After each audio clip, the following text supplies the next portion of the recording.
this is Ruth Theresa with One Inspiring Woman, and today we're going for a ride and some answers instead of a chat. And I am in the truck with Michelle. Hello. So, hi, my name is Ruth Theresa with One Inspiring Woman. I'm an intuitive psychic medium here in the Sugar Land area. That's just outside of Houston. I work with my angels and guides to assist my clients in many areas of their lives, to bring them special messages from loved ones who have passed, to dialogue with their angels for guidance into their own situation, or to assist them with their own psychic abilities. If you like my content, please make sure to subscribe, like, and comment. Hello. So we are doing a couple of videos doing this. We thought it was really fun about group reading questions, like what are some of the crazy questions I've gotten or whatever it is. But Michelle has a couple of them that she's really figured out that she wants me to answer. So what's your question, Michelle? I want to know what happens to someone that commits suicide. So there's a couple of different answers with this, and a lot of times people think religiously like they're condemned forever and all that stuff, and it's really not. I will tell you, I have not met a soul on the other side that has committed suicide that isn't like, oh my God, what the frick did I do? Like, I screwed up. You know what I'm saying? Like, I took this short term, like, yes, things were hard or things were not going the right way or whatever else, and I turned that into a life sentence. And so a lot of times, like, that's what I pick up with their energy more than anything else. Like, oh my gosh, like, that I shouldn't have done this. I was just so sad at the time. I've talked to hundreds of clients whose family members have committed suicide, and most of the time they come in and going like, I'm so freaking sorry. I should have stayed. I should have cleared this up, or I should have done whatever it is. So a lot of times, like, they're telling me in advance, like, yeah, I screwed up. But on the other side, it's just one of those, like, they kind of stay in life review a little bit longer. They're kind of trying to figure out, like, why was my thinking off?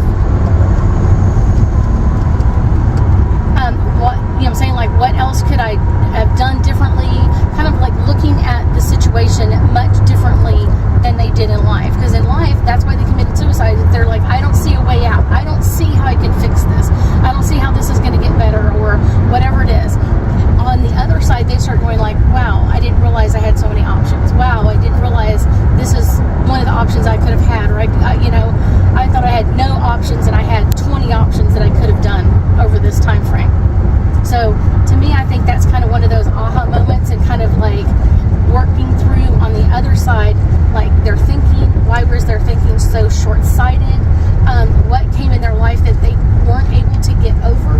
Because a lot of times it's not just like one event that caused them to commit the suicide. It's several events over several years. Like, this happened, and then this happened, and then this happened, and this happened.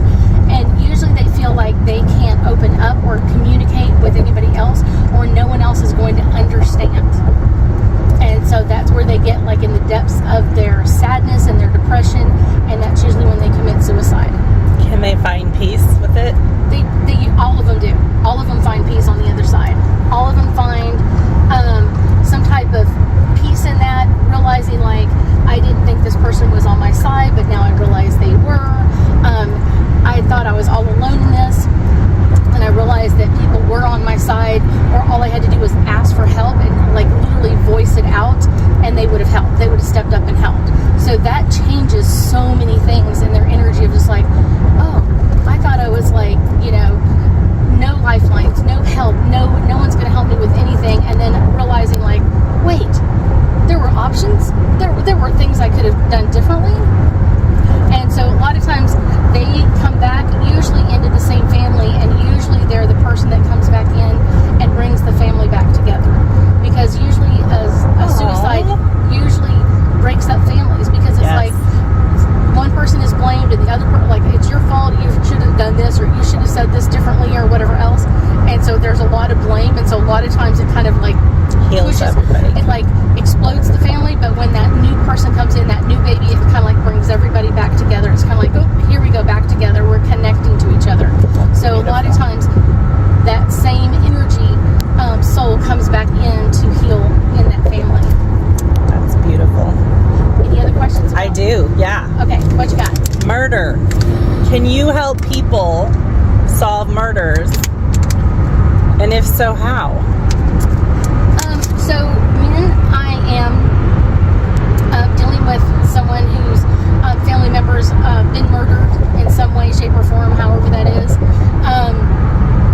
usually they will come in and tell me who did it, or they'll show me an image of who did it. And so they're telling me, like, you know, Joe or Bob or whatever else did this, and they'll show me what they did.